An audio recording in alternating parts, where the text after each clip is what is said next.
Orang talu kami pasanya, ya orang talu sayang kami de anak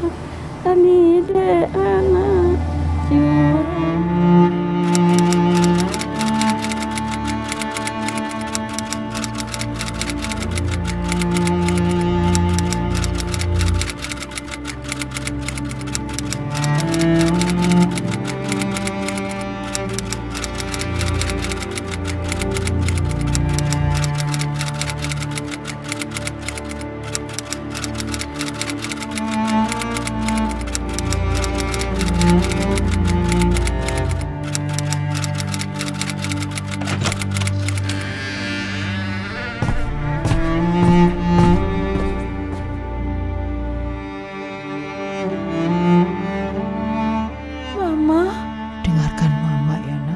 Kita tidak tahu apa yang akan terjadi nanti. Berapa lama mama dan papa akan ditahan? Apakah kami masih akan keluar baik-baik atau tidak? Jangan pernah meminta-minta. Jangan pernah mengemis. Hiduplah dari ini. Mama. Sekarang pergilah. Pergi.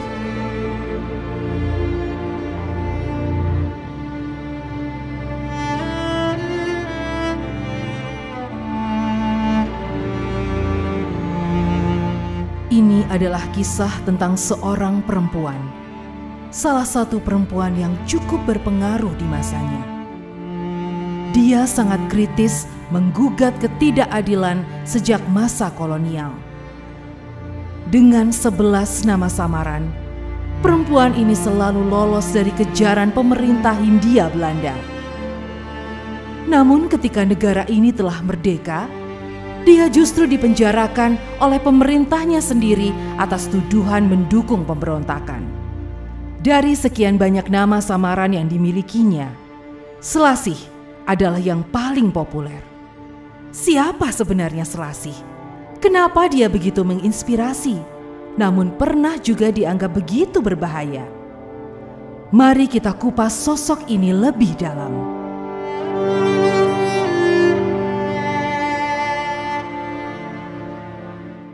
Nama lahirnya Basariah, namun berubah jadi Saryamin.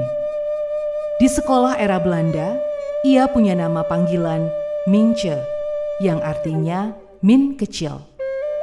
Dan setelah menikah, ia dikenal dengan nama Saryamin Ismail. Profesinya sehari-hari adalah guru.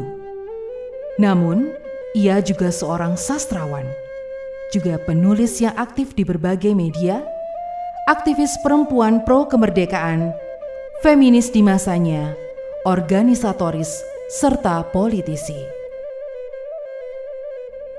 Masa pendidikan hingga karir mengajar. Tidak seperti saat ini, perempuan di masa itu tidak banyak yang bisa bersekolah. Saryamin termasuk yang beruntung karena bisa mengenyam pendidikan. Setelah menuntaskan sekolah desa, dia melanjutkan bersekolah di Mrs. Normal School Padang Panjang. Sekolahnya adalah sekolah yang sangat kompetitif di zamannya. Para pelajar MNS Padang bukan hanya dari Sumatera Barat, tapi dari seluruh penjuru Sumatera. Saryamin menjalani seleksi pada tahun 1921 bersama dengan 300 orang dari seluruh Sumatera. Hanya 40 orang yang lulus ujian tersebut, namun yang diterima hanya 12 orang. Artinya, hanya 4% peserta ujian yang berhasil lolos. Lama pendidikan di Normal School 4 tahun. Bakat menulisnya mulai tumbuh lewat buku hariannya yang ia namai Mijn Vrienden atau Sahabatku, yang menjadi saksi bisu hati merananya jauh dari orang tua karena tinggal di asrama. Murid MNS tinggal di asrama dalam kompleks yang sama dengan sekolah. Kompleks sekolah itu sekarang menjadi SMA Negeri 1 Padang Panjang. Bakat menulis dimulai saat ia masih berusia cilik di masa sekolah. Berpuisi adalah ruang pelarian hatinya yang terdalam untuk mengekspresikan diri. Ia pernah menjadi korban perundungan di sekolah. Saryamin kecil pun bersajak. Ayah dan bunda orang jauh hari. Mengapa Ananda disuruh kemari? Malang nasibku tidak terperi, seperti pipit di sangkar nuri. Ananda biasa bunda manjakan, duduk di belai makan dibujuk, mandi disiram, tidur dipeluk. Sekarang menangis karena ejekan. Lama-kelamaan, teman-teman dan guru-gurunya mulai mencium betapa handalnya Saryamin mengolah kata. Suatu kali, puisi Saryamin yang berjudul Orang Laut dinilai baik oleh gurunya dan dibacakan di setiap kelas. Segera saja ia dijuluki oleh satu sekolah sebagai cucu Rabindranath Tagore, sastrawan besar India yang memenangkan hadiah Nobel dan pernah mengunjungi Indonesia di era kolonial tahun 1927. Setelah lulus MNS Padang Panjang, Saryamin menjadi guru sejak tahun 1925 sampai 1968. Berturut-turut di Bengkulu sebagai guru, lantas diangkat menjadi kepala sekolah Mrs. Fairfax School dalam usia 16 tahun. Promosi menjadi kepala sekolah berlanjut di Matur, Sumatera Barat pada tahun 1926 dan Lubuk Sikaping. Di Lubuk Sikaping, ia berselisih pendapat dengan pengawas pendidikan yang berakibat penurunan pangkat dan mutasinya ke Mrs. Liak School Bukit Tinggi pada tahun 1928 sampai 1930. Lantas dipindah kembali ke Padang Panjang selama 8 tahun. Selama di Padang Panjang, Saryamin dapat lebih leluasa berorganisasi dan aktif di dunia pers. Membuatnya menolak tawaran-tawaran menjadi kepala sekolah di daerah lain. Ia juga sempat mengajar sekolah Islam di Niyah Putri Rahma Al-Yunusiyah.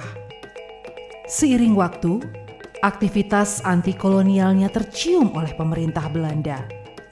Pada tahun 1939, Saryamin secara tidak langsung dihukum dan dipindahkan dengan penurunan pangkat kembali sebagai guru bantu di Mrs. Fairfax School, Payakumbuh.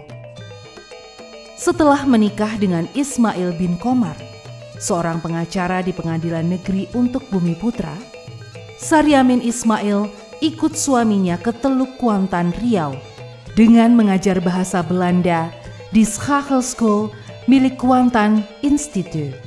Dan pada 1942 menjadi kepala sekolah Mrs. Fairfax School yang pertama di Riau, sekaligus pembimbing asrama di samping rumahnya. Memasuki periode kemerdekaan, Saryamin Ismail mengajar kursus guru dan SMP. Kemudian di tahun 1946, ia menjadi kepala sekolah rumah tangga milik Perwari. Saryamin Ismail lantas mengajar di SMA Setia Dharma tahun 1952 dan baru pada tahun 1955 diangkat sebagai guru honor di SMA negeri. Kemudian pada tahun 1956 diangkat sebagai guru tetap sampai pensiun pada tahun 1968. Kiprah sebagai sastrawati. Nama Selasih sebagai nama samaran lahir bersamaan dengan terbitnya novel yang berjudul Kalau Tak Untung pada tahun 1933. Hal itu menandai lahirnya seorang penulis sastra modern perempuan pertama Indonesia dari penerbit Balai Pustaka. Nama Selasih dan novel Kalau Tak Untung diumumkan dalam surat-surat kabar dan disiarkan melalui radio. Saat itu, ia sudah menjadi guru muda. Ia mengenangnya dengan penuh kelakar. royalti honor bukunya sebesar 500 gulden, yang di zamannya setara dengan harga 20 ton beras. Ditambah banyak kawan di sekelilingnya yang menggodanya dengan berkata, "Contohlah Selasih, ia menulis novel. Jangan seperti kamu yang rajin menulis catatan tapi tidak ada buku yang diterbitkan."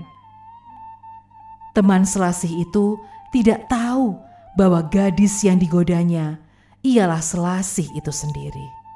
Setelah kemunculan Selasih dan novel Kalau Tak Untung, mengalirlah prosa-prosa panjang antara lain Pengaruh Keadaan, Kembali ke Pangkuan Ayah, Panca Juara, 4 Cerita Kak Murai, Musibah Membawa Bahagia. Di luar itu, ada kumpulan esainya yang terbit pada tahun 1952 berjudul Rangkaian Sastra. Karya puisinya muncul dalam sejumlah antologi, antara lain Puisi Baru, Seserpih Pinang Sepucuk Sirih, Tonggak Jilid Pertama, Ungu, Antologi Puisi Wanita Penyair Indonesia. Hal yang menonjol ialah di usia senjanya, ia menulis banyak cerita sastra Sumatera Barat dan Riau. Selasih mengaku bahwa bakat sastranya terbentuk juga dari sang nenek yang banyak mendongengkannya kisah-kisah yang kemudian ia kumpulkan secara etnografis seperti Nahkoda Lancang, Sutan Tumanggung nan Rancak di Labuah, Bujang Piamanjo Putih Payuang Lawik, Putih Mambang Lawik, Rangkiang Luluih, Carita Kukuak Kekek, Sitanun, Ngantak Sigadi Ranti, Ngalau Kamang, Malatuihnyo Gunuang Tujua, Bujang Jawa. Khusus judul terakhir Bujang Jawa, Selasih menyempatkan diri berpetualang ke Jawa Timur seperti ke Lawang, Malang, dan Batu untuk menyelidiki mitos dan legenda kuno seputar Mahapatih Gajah Mada dari periode Majapahit. Bujang Jawa menceritakan tentang legenda Gajah Mada di Sumatera. Sebagai aktivis sejak masa penjajahan, Selasih sering melakukan berbagai gerakan untuk merespon masalah sosial.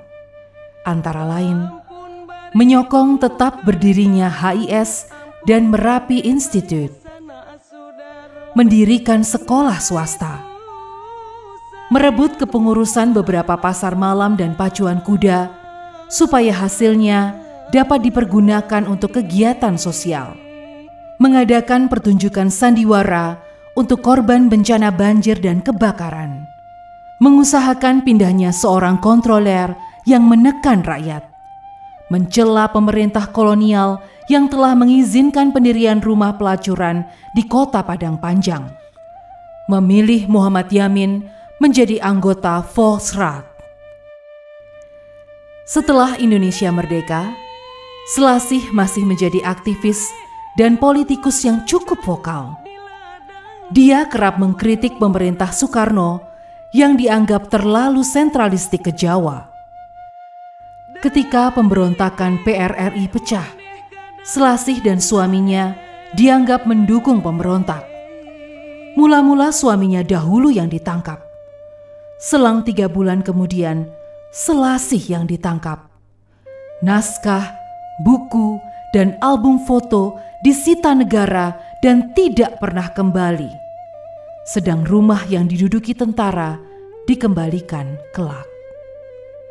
Ismail dan Selasih ditahan tanpa batas waktu yang ditentukan dengan hasil 3 tahun di penjara, yakni 2 tahun di dalam penjara dan 1 tahun di luar penjara. Setelah keluar dari penjara, meskipun harta bendanya dikembalikan negara, tapi Selasih sempat tidak produktif selama beberapa tahun. Sastrawati itu kembali giat menulis setelah menjalani operasi katarak. Tulisannya tidak lagi segarang dulu. Sepertinya penjara telah menciptakan trauma bagi dirinya. Selasih alias Saryamin Ismail adalah potret perempuan yang tangguh. Ketika dia memilih menjadi pejuang lewat tulisan dan aksinya, maka dia siap dengan segala konsekuensinya. Selasih yang teguh dalam menegakkan idealisme juga mendidik anak-anak perempuannya agar tangguh dalam memegang prinsip. Semangat Selasih layak menjadi panutan. Nama Selasih patut abadi sebagai sosok perempuan sastrawan dan pejuang kemanusiaan.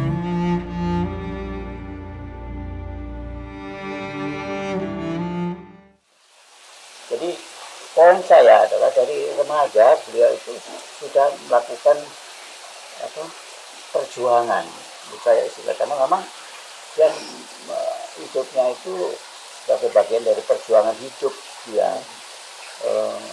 untuk melawan kondisi keadaan yang tidak benar, kemudian mesti diperbaiki. Tulisan-tulisannya itu kalau mungkin kita bilang di sini adalah tulisan-tulisan untuk menegakkan hak-hak perempuan lah, yang mungkin kita kesetaraan gender gitu. Tapi kesetaraan gender waktu itu tidak ada, tapi arahnya itu ke sana, nadanya itu selalu begitu. Sehingga seringkali dia menulisnya itu dengan namanya samaran. Nah, setiap kali ganti-ganti nama samaran itu banyak sekali.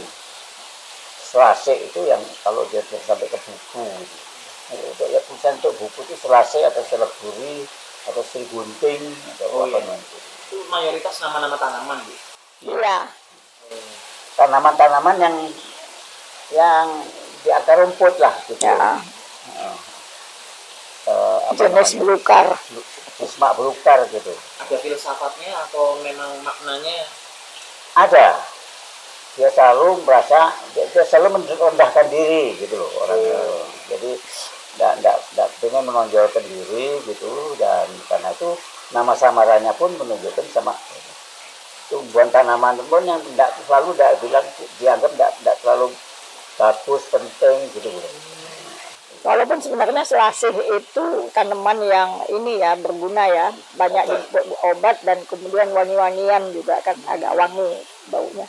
Itu dia soalnya ya itu orang yang sangat optimis, jadi dia tidak pernah merasa bahwa itu terendah atau terapa kali ya. Pokoknya yang dia selalu nasihatkan nggak boleh patah semangat, mesti berjuang terus gitu. Jadi waktu dia masuk penjara pun dia nasihatnya dia ke saya itu semua yang masih ada waktu itu tentara-tentara nggak mencuri ya. Maksud saya dia pakai perhiasan emas apa itu sama tentara nggak diambil. Nah itu yang dia kasih sama saya, dia bilang kamu hidup dari sini aja, ini dijual, kebetulan punya langganan tukang emas juga. Dia bilang kamu jual ini, kamu hidup dari sini, jangan pernah meminta-minta sama orang. Jadi mesti usaha sendiri, mesti kerja sendiri, mesti Very proud woman. Wah, itu yang itu itu yang mesti dijaga gitu.